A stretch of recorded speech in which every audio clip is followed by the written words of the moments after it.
Well, here we are, and guess who just appeared? Ha ha! Good morning, my darling. Good morning, Keith. How are you?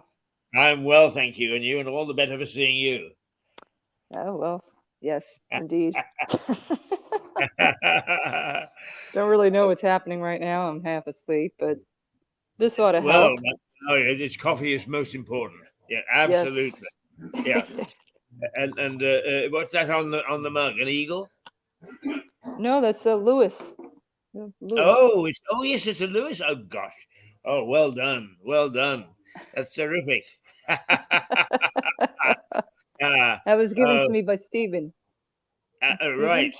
Is my next door neighbor who is actually uh, pursuing the sheriff to see if we can get the beer tasting going. Oh, good, good. As my son, as Connor mentioned to me, it may be a bit stale, but because he actually has the ingredients to make another bitter, so I can come down with more beer. But we'll see what happens. He's very busy right now, so I'm not sure we'll get Yeah, to it. yeah, But yeah. Well, of course, is the English type beer is not meant to be frozen or chilled. It's supposed to be kept just in a cool surroundings, which it is. I mean, it's very carefully. It's no more than about 50 feet from my back right now. So I think that it'll be fine. oh, But good. if Well, we do that's need good. for a second one, then we can have another shot for something like September or something. Oh, that sounds good. That sounds good. Right before he goes into the military. So, Yeah, absolutely, it'd be terrific. How's that coming along? well, he's going this weekend to a training, so got his bags packed. Oh yeah. Ah, right. So that he's now met the requirements for the physical part of this. Yes. That's great. Yes. He Just looks for like those he people who looks may have got he's uh, got muscles. right. Just so those people who tune in and have not seen us before, Connor, who is Melissa's son, is he does well. He's a very accomplished young broadcaster who works for NHK, the Japanese company, but he also does little bits and pieces for Mirador Television, and he is about to become a Marine. But not only a Marine, but a fast flying Marine, because he will be a pilot. And he's actually got his pilot's license. He's done the solo and so on and so forth. But he has to be very physically fit. Marines are. We've all seen Yes. Clint Eastwood, and we know how fit Marines should be. Yes. Absolutely. They're the oh, over the top. Over the top. So we keep tabs as a young American and to see what sort of career young Americans can do. So he's both a journalist and a very accomplished one, and also he's going to be a fighting Marine, flying aircraft at 20 times the speed of sound. Probably get off course and go to the moon or something. So, Eventually, eventually he'll work for NASA. yeah, absolutely. So that's terrific, and we've been following his career very carefully. In fact, we've been following it for 2 or 3 years Yes. because I actually knew him before he was even a little bright spark in Melissa's eye. Yes. So we looked after him between us, haven't we? Yes, we have. Oh, that's great. That's great to hear. Now, I think, well, there's another thing is that we are now arranging the interviews. So, can you tell me, I might as well do it on the air, what date are you coming over here? Oh, I'm probably going to be gone by the time the speakers event it takes place because I'm leaving on the 10th. I'm The only 10th. staying. Yeah, I'm only staying a week.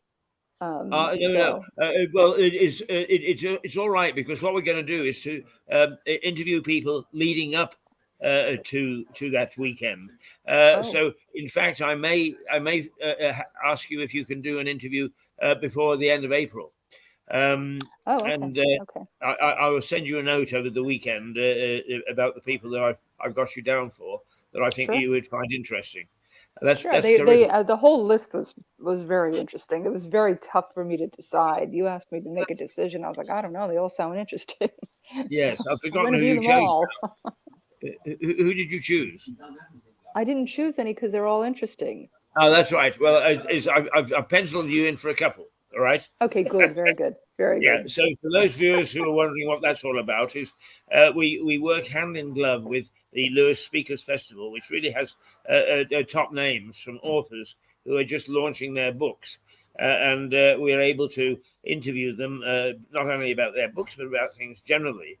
And we thought it would be a good idea for a couple of them to be interviewed from the States. And the man who runs it, Mark Rattray, thought, yes, what a jolly good idea. And I think it's been embraced with some enthusiasm by the speakers themselves. Very good. So it's another departure from the norm for Mirador, but one that seems to be finding a lot of favor. Very good.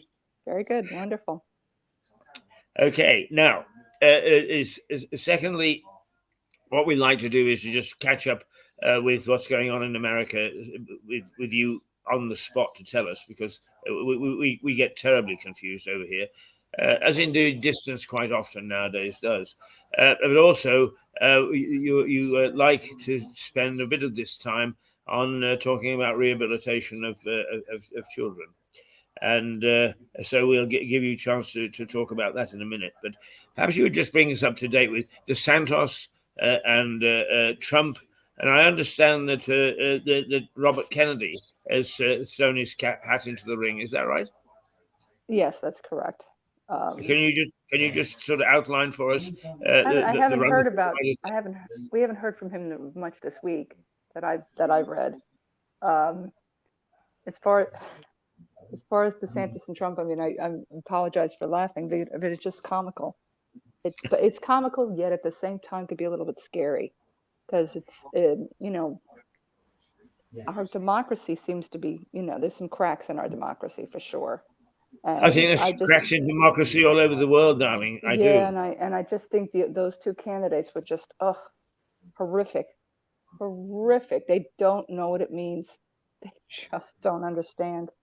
I'd love to see a moderate run for office, but you gotta be fiery on either side in order to get any attention. So I just, it's scary, really, very frightening, Yeah. as the possibility of heading into World War III.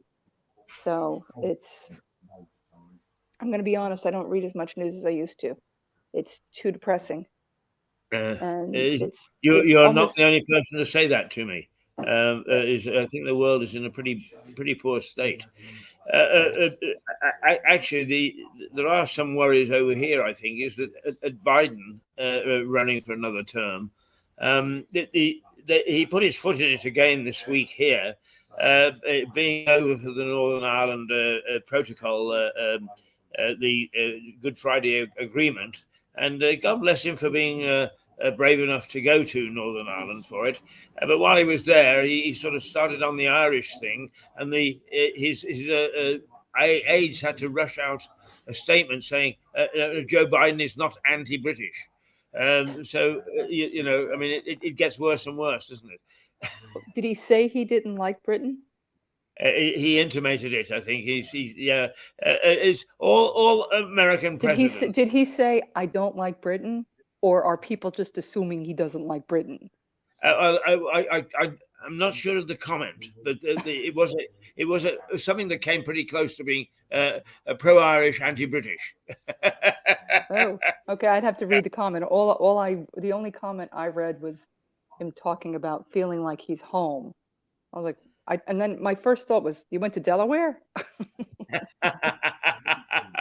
You're not home, dude. Okay, you're an American. Okay. Yeah. Is he from Delaware? Yeah, he lives in Delaware. That's why I Delaware. thought he went to Delaware. But he seemed very. It was funny because the comedy was a little weepy. I'm like, why is he weepy about going to Delaware? What's the problem? Drive through Delaware all the time. Yeah. Well, I have to say that I love the movie The Quiet Man with John Wayne and so on.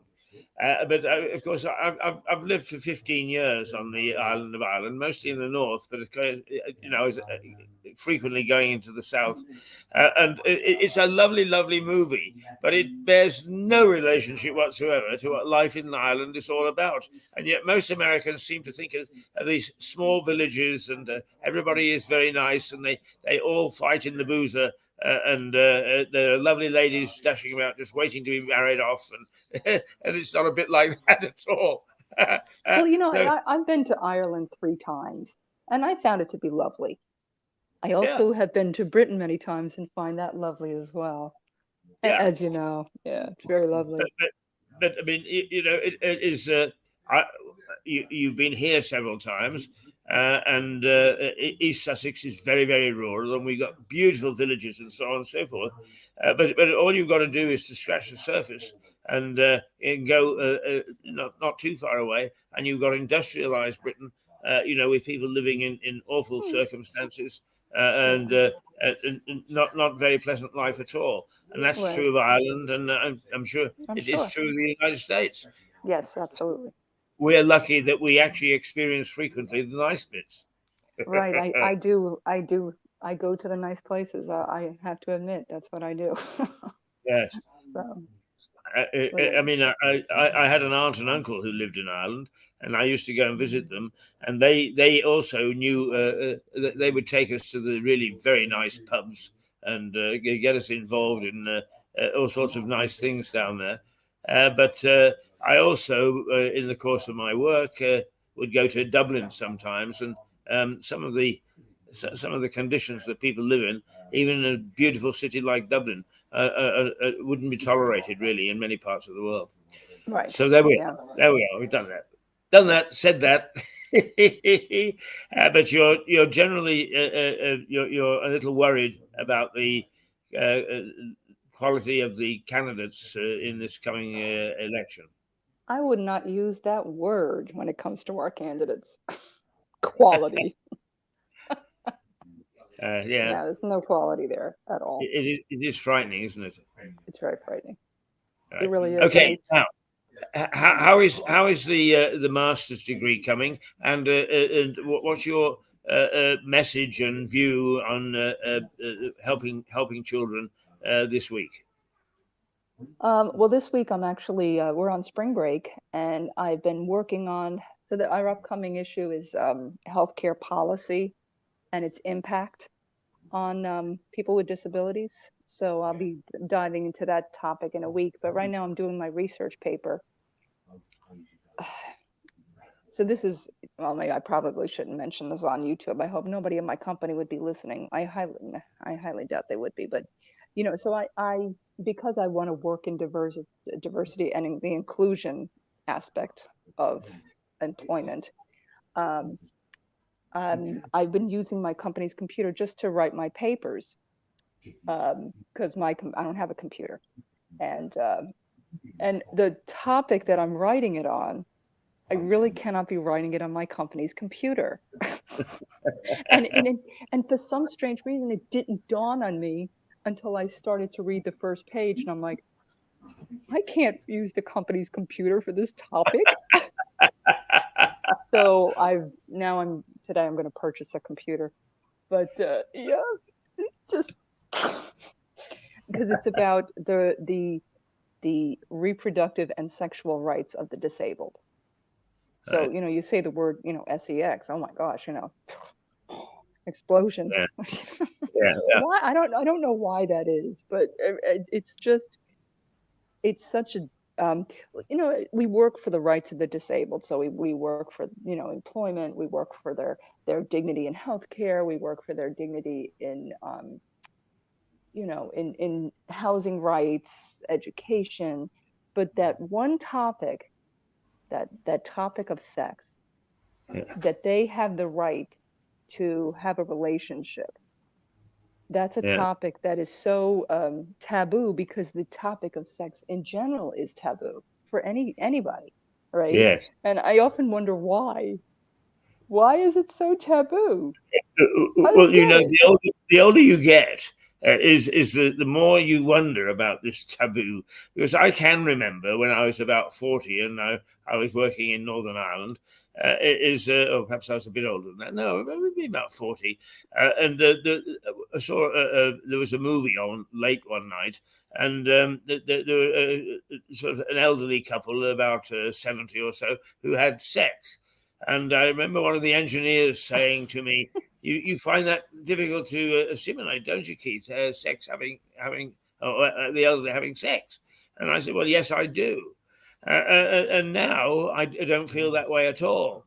But one of the I was just I don't know why I was discussing this with somebody the other day.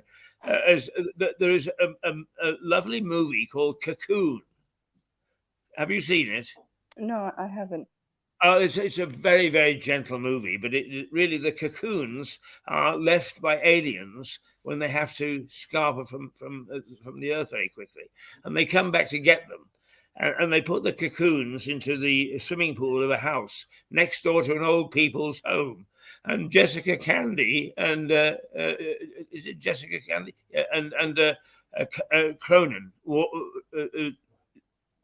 What's his first name? Cronin, the older actor, Bart Cronin, something like that. Yeah, but anyway, they're two very old people, and they get rejuvenated, and they have sex in the shower, and I find it just absolutely delightful now.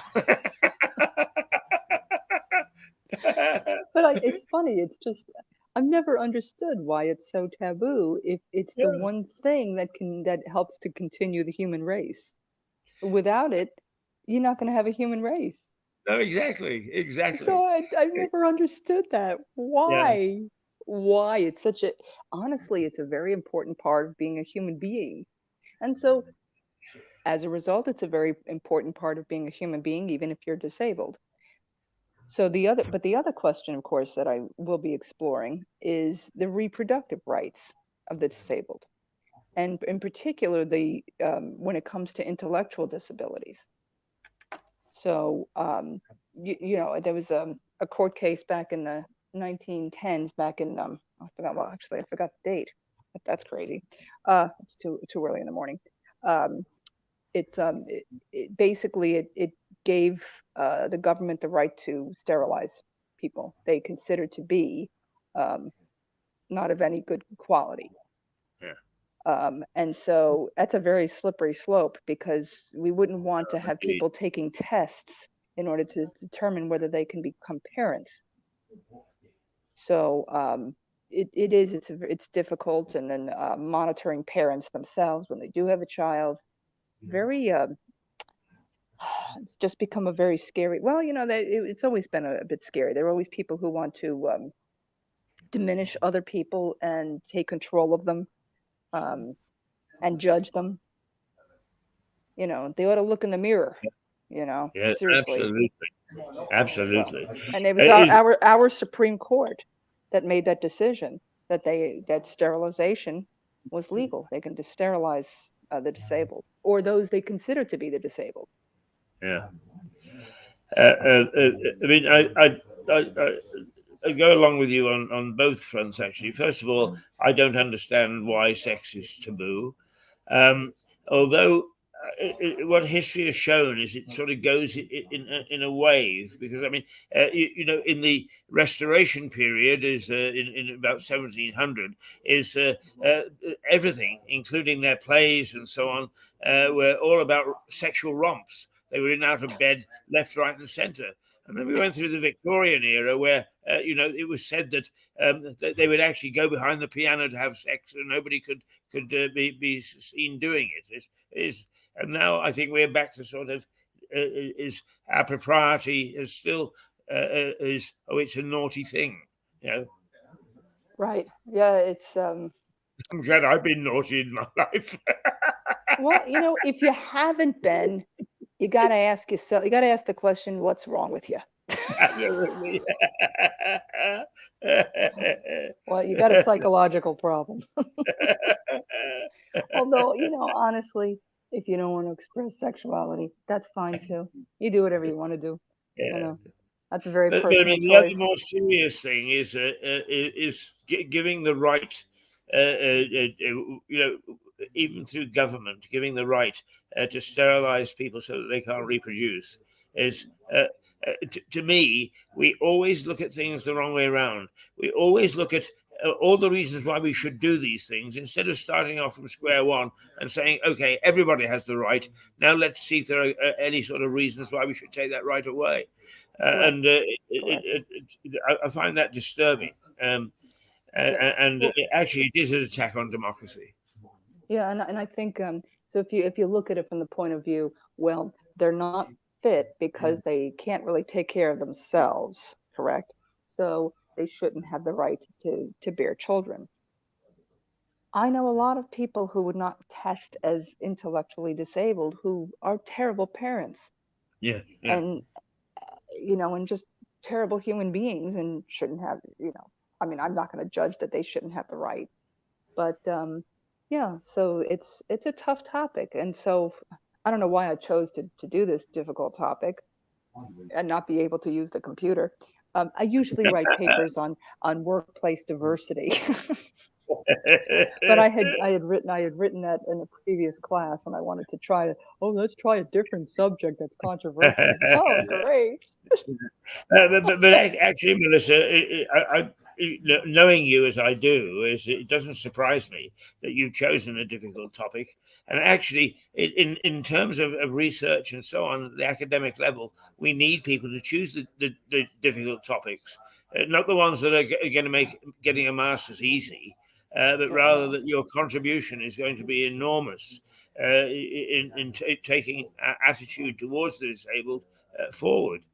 And I think I told you that I had quite a bit to do with MENCAP when I was in Northern Ireland, and I was absolutely it was phenomenal the way that these young people who were mentally handicapped, MENCAP, were able to take part in life. Is their joys, their fears, their tears. It was terrific, and you felt anybody who attacked that was really attacking a sacred cause. Yeah, right. Yeah, and they're very vulnerable, and so you're going to attack a vulnerable population. Why? Yeah. Why? Yeah. Go pay attention to yourselves. Okay, you have enough problems. Yeah. No, But seriously. haven't you just put your finger on it? Is that we a lot of people who want to get involved in some of these things is they honestly believe that they know what's best for all of us. They don't even know what's best for themselves. Okay, Yeah. that's what they're avoiding their own personal problems. Quite frankly, that's what it is. Yes. Well, unless they'll meet me in the pub, they don't know what's best for me. Well, it reminds me of the other controversial topic of gay marriage. I don't care who you marry. I honestly don't care who you love because I'm not a pervert looking in your bedroom. Okay, you do what you want to do. If you Yeah, love this person, you love this person. If you love that person, you love that person. And that's it's right. those who are sitting there crying about it that they have their own problems in their own marriage. Yes, that's right. Go home to your husband and wife and take care of your own marriage. Okay? Stop poking your business in somebody else's. Okay? Absolutely, I go along with you. Now, when do you have to have these papers in? When do you actually graduate? That's what I'm asking. Oh, I don't graduate for a while, but this particular class ends on May 21st. So once I get the computer, I mean, I've been taking notes on paper because I can't put it on my work computer. If I were writing a paper on diversity and inclusion in the workplace, then yes, I would do that because it is relevant to my job. But this topic isn't relevant to my job. So, I think I can see in the background the old man. Okay, I've got It you. is. oh, is he Come coming? and say Say hello hello. to Melissa. Yeah. He's always pops up. Yeah. At least I'll come. I'll go and get your wheelchair for you if you like. you go get what? Go and get your wheelchair for you. All right. Come and sit down and say hello to Melissa. Well, Actually, one of the things, strangely enough, Melissa, is we get little bits of feedback and so on. It's when we get three of us together and have little chats is the most popular, because things come out that we aren't expecting. So I'm going to try and see if I can bring him in I think the here. two of you need to come together shoulder to shoulder. Yes, we do. Come on, come shoulder to shoulder. Yeah, so she can see us both. Yeah, that's it. Yeah, right. A little closer, gentlemen. A little closer. Cuddle up now, cuddle up. Oh, look, stop the press. Look, an amazing story on the front of the Financial Times. Mary Qantas died. Oh, yes. Almighty. Yes. What next? Can you cuddle up a little further? Speaking of miniskirts. Yeah, absolutely. Yeah. Actually, I'm glad you can only see us from here, because we're both wearing miniskirts this morning. Yeah, let's not point the camera down now, gentlemen. I can remember I was in Vancouver when this revolution started, and I can remember those first miniskirts when they came along saying, wow! It was a revolution. It was a real revolution. Well, it's funny because I think... he needs to come closer, because I'm not seeing him. I'm just seeing his hat. Right, let me see if actually what I can do is... you can pull it out? There you go. That works. That works. Yeah. Perfect. That's better. Now look at the camera so she can see you. Right. Hello. So what's happening this week, Stuart? Sorry? What's happening this week? Not a lot. I've got to go. How's Rishi doing? Well, he's doing all right, actually, or as things go. I mean, in fact, he's done quite well over Northern Ireland. Right. And he is on the spot all the time when he needs to be. So he was there when Biden was there, making sure that Biden didn't make any mistakes. The only mistake he made was that he was so bloody anxious to get down to Cork or Ireland and be the fourth vice president to be there. I think they were quite annoyed in Belfast, apparently, that he didn't. Because he wanted to visit Ireland? Well, of course he did. That's the whole point of him coming here. Forget about. So what was the problem? Well, the problem was that he went to Belfast, okay, to talk about the anniversary of the Good Friday Agreement. Right. But he didn't. He let Joe Kennedy III make the speech, make the Keystone speech. So that didn't go down very well. It might have been good for the Kennedy family, because there was a whole thing about the fourth president, because Kennedys went there first, then it was Reagan, then it was Bill Clinton. Now it's Joe. But in Belfast, where the Protestants have still got a bit of a majority, don't like the idea of Biden coming up there and talking things when Sleepy Joe, as Trump called him, was actually trying to be in favour of the IRA by the sound of what he sounded, didn't he? Did he say that? No, of course not. But he felt it, you know. Perhaps there's some pre-assumptions going on. Well, he had this sort of attitude of unspoken attitude of they're much nicer down there. Are they? Well, I don't know. I've not been to Northern Ireland. I don't know. Well, no, the Protestants are very stiff and the They're cavemen very stiff. I have some friends who are Protestants. Are they stiff? They're stiff, but I love them. The Protestants. No, they're like Victorian vicars, you know. Actually, you know, I have some problems with people that worry about ethnicity. My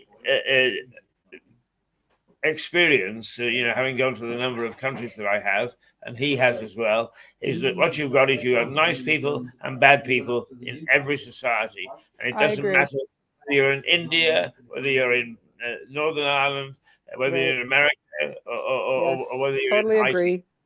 It's and it's a pity that most people don't go outside their own town, and that's how they interpret their experience. That's true. Traveling the world has been a great joy for me, and I've really met some wonderful people. And I mean, I actually yesterday I think I had something like 7 emails or things on the social media from 7 different countries that I've been to, and people who want to say, "Hey, Keith," and have a little chat. Well, actually, Melissa, I've been to 95 countries, 85 of them paid for by the Financial Times. It doesn't get any better than that. Absolutely. So about the Irish question, my maternal grandfather was a bare-knuckled, illiterate prize fighter. So my roots are not actually particularly distinguished. You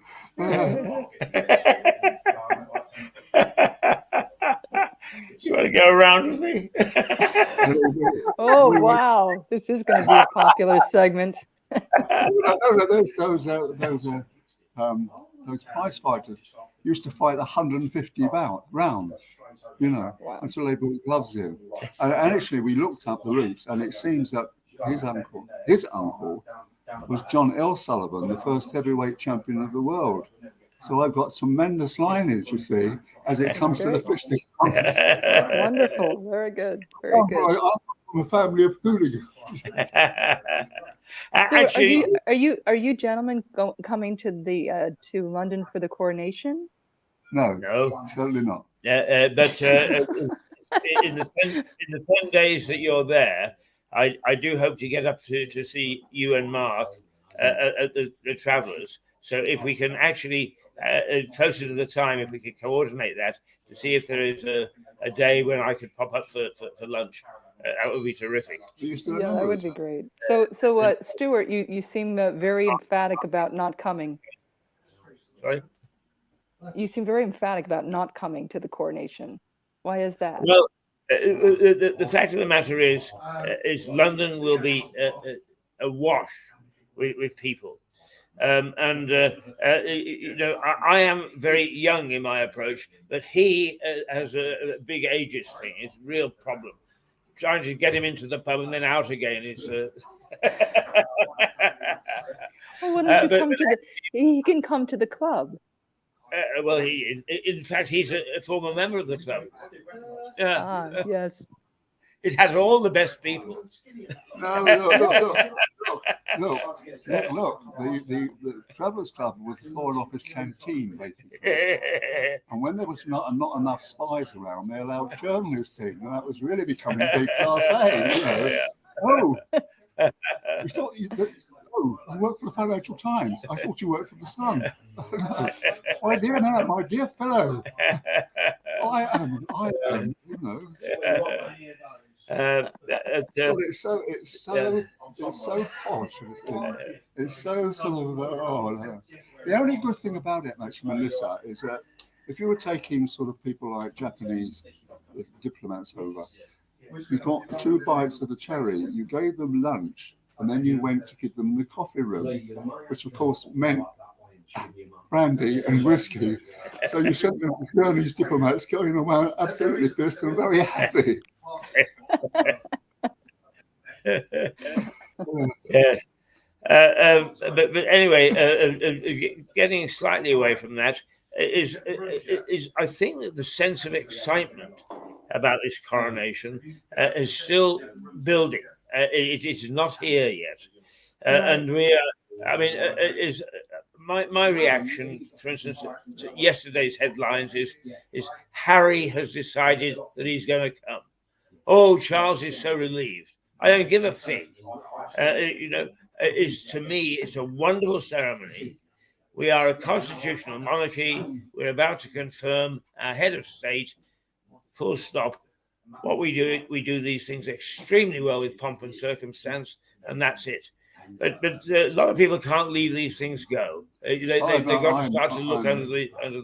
I agree with Norman Baker. Actually, I'm fairly not anti-royal again, basically, but I think that the royals encourage deference deference to them, and they actually encourage the class system, which I think is a absolute curse on our society. And people that it encourages the country because, oh my God, he's the king. Oh my God, hallelujah. God bless you. God bless you, Charlie. And I don't think that they're that wonderful that I should actually defer to them and actually say they're wonderful. I don't think they are particularly. It's interesting you mention that because I have a friend who is British. She moved to the United States to marry, but when I asked her if she was coming for the coronation, she said absolutely not. That nonsense about divine right should be abolished. I'm surprised the British people still put up with it. Well, don't forget, Melissa, Charles I lost his head because he kept on about the divine right of kings, didn't he? He got his head chopped off. Charles keeps his head. But actually, you see, once again, we can bring what we're talking about back to Lewis, because the Battle of Lewis was all about that Henry III did not have divine right of kings. That in fact God had not appointed him, because Simon de Montfort said, "Oi, we want a little bit of a share of this," and he didn't quite say it. He said, "Bugger God," you know. So it all started down the road, and I love when people say, you know, God has appointed me. Really? What did he say when he appointed you? What did he say? well, people talking to God. Do you remember towards the end of the 1980s, 1990s? No, 1980s it would be. There was a pop song. I've been talking to Jesus, and he knows I'm right. Do you remember it? Yeah, it was all about one of these evangelists, right? Yeah, my fellow citizens, God has told me to tell you, right? I've been talking to Jesus, and he knows I'm right. Yes, well, Jesus has got to go now, because I am sorry to say, come up, I've got to go. Right, nice to see you, Melissa. And good to see you too, Stuart. Yeah. I've got to go home and write this eulogy for his memorial service on my Friday. Oh, it's driving me around the bend. I mean, I happen to like the Royals because it's almost like a tourist kind of a thing, like our Disney World. I enjoy it. I just, it's so, it's cultural, I guess. You know, it's nice, you know. I think, I agree with Norman. See, the one thing I do agree about the royal family is that we must have a separation of head of state and head of government. When you've got somebody who's both, like they do in France and they do in America, you're asking for trouble. Now, that in here, it works very well. Our head of state, apart from anything else, she's very good for tourism. They're very good for tourism. Very good for tourism. And secondly, very good for keeping out of politics. And that is really an enormous bonus. Right. Well, I mean, the division of power really has nothing to do with who's the incumbent. I mean, for instance, the king is head of the armed forces. Yeah, and the church. And the church. Yeah, well, most of the church anyway. What exactly does the king do in those positions? Well, actually, it is more than theory. Is that being head of the armed forces is with the discipline that's there is. I mean, presumably he could say to the army, "Go and invade the House of Commons," and they would have to follow. They would have to do that. They wouldn't. Well, would they or wouldn't they? I'm guessing that probably wouldn't happen. I don't know. That might be the last day of the Royals. No, that is for the head of the government to say. Well, she might have to pass it. No. In the case of the, I mean, is in many South American countries is when the military have taken over. It's because the president has had to defer to the chief of staff or whatever, you know, head honcho. In theory, that's what would happen here. Yeah, but no, look, you're not comparing us with South American idiots. Why not? Why? Why? Well, you're the one that keeps on telling me about the lightweights that Boris put around him. Well, that is the whole point, isn't it? Listen, I've actually said, knowing Boris as I do, that when he was Prime Minister, he packed his cabinet with second-rate people because he was frightened that one of them might try and usurp him. But, in fact, that didn't happen. So when he got booted out, you were left with second-rate people. And that means we've got second-rate bloody people in charge of the country. Right. And it's not funny. Dear old Mickey has been on this morning. He's only there to tell authorities to stop searching for bodies on the satanic Catholic approved schools. I'm not sure what that's about, Mickey, but suddenly we said something was sparked it. Mickey is a regular. He taps in and out, and he comes in and makes some very interesting comments from time to time. Well, you really ought to explore that story. Yeah, my two darlings, I'm afraid that we've been enjoying ourselves so much we've gone over by 10 minutes. Melissa, we're going to say toodle pip for the moment, but we will be in touch, particularly about the speakers over the weekend. Yeah, let me know about the bidder. Oh, yes, I will. Yeah, in fact, I'll talk to Stephen again today. Yeah. Okay, very good. Bye, Stuart. Okay. Bye. Have a good day, everybody. Bye. Yeah. Bye, Melissa. Right, okay. Get your bus out of the way. Well, there we go. Is a little chat about the world in general to end off the morning and also to end off the week. Thank you for being with us. We will be back on Monday at 8:30 in the morning, and I look forward to having you with us. For the moment, we'll say if I can actually get us onto the right plane, we will say a toodle pip, and we'll look forward to being with you on Monday morning. Till then, Heath Hayes, Mirador Television from the White Hart in Lewis, and a very good toodle pip.